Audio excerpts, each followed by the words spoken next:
नमस्कार। स्वागत है आप सबका मेरे चैनल द नॉलेज ट्रेल पर।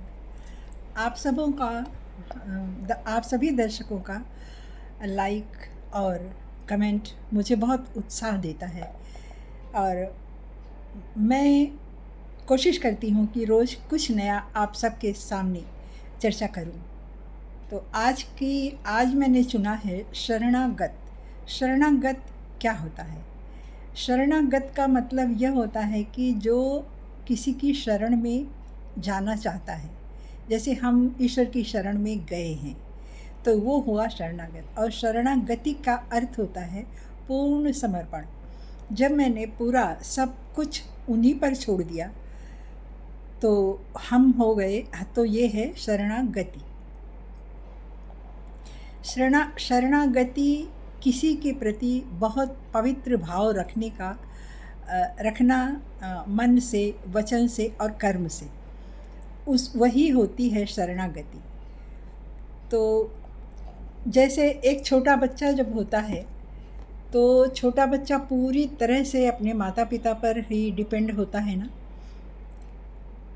तो वो उसकी शरणागति है। एक भक्त, जैसे कि आजकल ये चर्चा में है पूरा प्रेमानंद जी महाराज जी, इनको कितने 20 साल से इनको किडनी की प्रॉब्लम है, लेकिन वो पूरी तरह से अपने को इस तरह से भगवान की शरणागति को मान चुके हैं कि वो बहुत प्रसन्न रहते हैं। और आपने देखा होगा अगर उनको, कितना चमकता है उनका चेहरा, कितनी श्रद्धा है उनको भगवान के प्रति। तो किसी के प्रति भी जो भी हमारा संरक्षण कर सकता है, ईश्वर कर सकता है या माता पिता कर सकते हैं, तो उनकी शरणागति हमें सुरक्षित रखती है। और शरणागति का अर्थ है क्या? मन से, वचन से और कर्म से पवित्र होना, शुद्ध भाव रखना ही शरणागति है।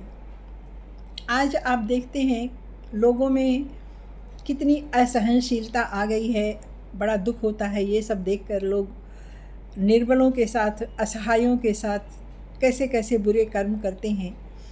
तो वो ये कर्म फल से भी नहीं डरते हैं, जबकि कर्म फल किसी को छोड़ता नहीं है।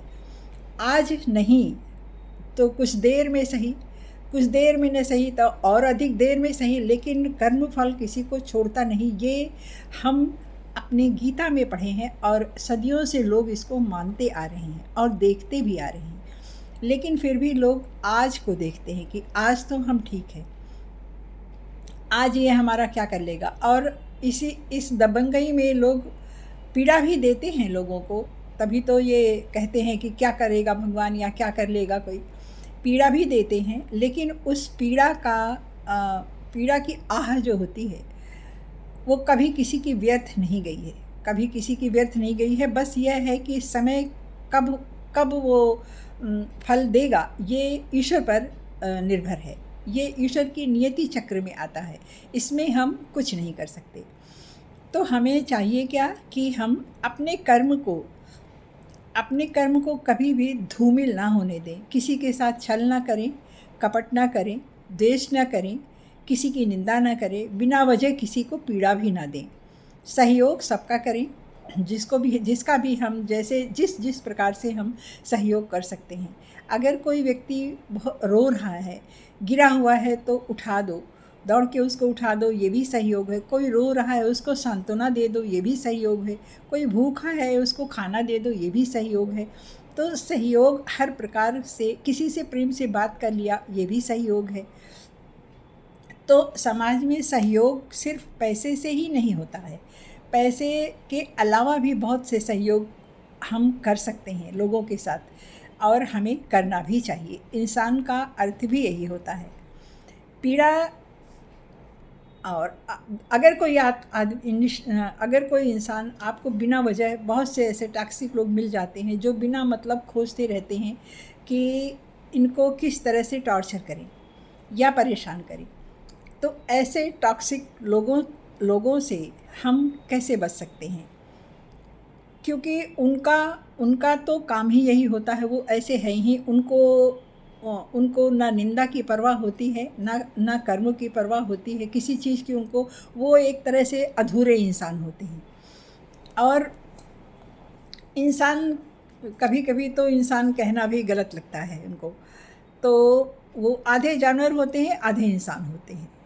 तो ऐसे लोगों से बचना बचना ही एक अच्छा उपाय है, क्योंकि स्ट्रेस खुद में, अगर हम स्ट्रेस के साथ अपने आप को रखते हैं तो हम बीमार होंगे, हमारे पास बीमारियां आएंगी और हमारा शरीर दुर्बल होगा। और भी कई तरह की बातें होती हैं अगर हम उनको रखते हैं, तो उनकी बातों को रखते हैं तो हमें क्या करना है, हम अपने आप को खुश रख सकें, अपने आप को अच्छे कामों में लगा सकें, इसके लिए हमें अपना देखना है। हमें ये देखना है कि मैं इसके कंट्रोल में मैं नहीं हूँ, या मेरे मन पर, मेरे दिमाग पर, मेरी बॉडी पर दूसरे का कंट्रोल मैं क्यों करने दूँ, दूसरों को क्यों कंट्रोल करने दूँ, अपनी कमान दूसरों के हाथ में क्यों दे दूँ मैं।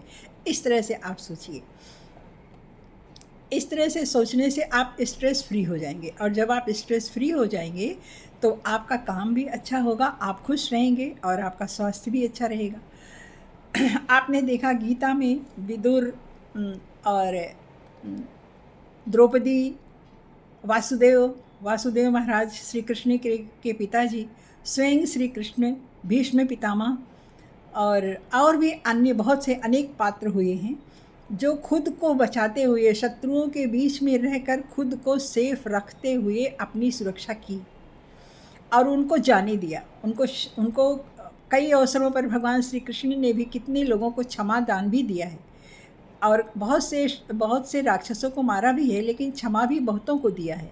जब वो क्षमा को नहीं समझ पाए तब भगवान तो शक्तिशाली थे, हमारे पास तो इतनी शक्ति है नहीं कि हम किसी को दंड दे सकें, या बहुत प्रबल है तो दंड दे सकें। इसलिए हम ईश्वर की शरण में जाते हैं कि आप देखिए, अब मैं इसको नहीं संभाल पा रहा हूँ। जिस दिन आप ईश्वर की शरण में आप जाएंगे, धीरे धीरे वो आपकी पीड़ा भी कम होती जाएगी और आप खुद में अच्छा महसूस करने लगेंगे।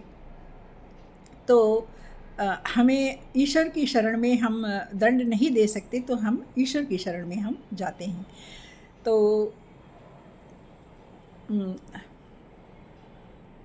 किसी के प्रति जब हम व्यर्थ की सोच में जब हम किसी के प्रति अपना समय बर्बाद करते हैं तो इससे हासिल तो कुछ नहीं होता हमें। और ये आज हर हर तरफ हर जगह देखने को मिल जाती है। लोग बिना वजह पीड़ा देते रहते हैं, कहीं ज़रूरत कुछ नहीं होती, लेकिन फिर भी पीड़ा वो देखते रहते हैं कि कहाँ पर हम इनको, किस तरह से हम इनको कष्ट दें। तो इसमें बस हमें ही मजबूत होना पड़ता है, हम ही खुद को अपना गाइड बना सकते हैं, और इसमें कोई कुछ कर नहीं सकता है। कर नहीं सकता का मतलब ये है कि कोई भी किसी की आदत को नहीं सुधार सकता है, तो वो ऐसे ही रहेगा। आज आपने समझा दिया, समझ गया, वो सुन लिया, हाँ हाँ कर दिया, अगले क्षण फिर वो वही काम करेगा। इसलिए ऐसे लोगों से दिल से और दिमाग से और बॉडी से, तीनों से दूर रहिए और क्षमा कर देना चाहिए। क्षमा करने का मतलब ये है कि अपने मन से उसको एकदम से निकाल देना। अगर हम उसको अपने मन से नहीं निकालते तो हम खुद पीड़ित होते रहते हैं, हम खुद पीड़ा में रहते हैं। इसलिए अच्छा उपाय, सबसे अच्छा यही है कि हम अगर उसको दंड नहीं दे सक रहे हैं, नहीं दे पा रहे हैं, तो उसको क्षमा करें। क्षमा करने का मतलब यही है बस केवल कि उसे अपने मन से निकाल दें, उससे दूर हो जाए, उससे कभी मिलने की ज़रूरत हमें ना पड़े। यही है क्षमा। तो हम अपने शरणागत, क्या होता है शरणागत होकर ईश्वर को ईश्वर में अपनी शरणागति ईश्वर के साथ रख सकते हैं। और अगर किसी की कोई ऐसी पीड़ा है जो हमें कष्ट दे रही है तो हमें क्षमा भाव अपने अंदर रखना चाहिए। तो धन्यवाद। आज इतना ही, और मिलते हैं कल। धन्यवाद।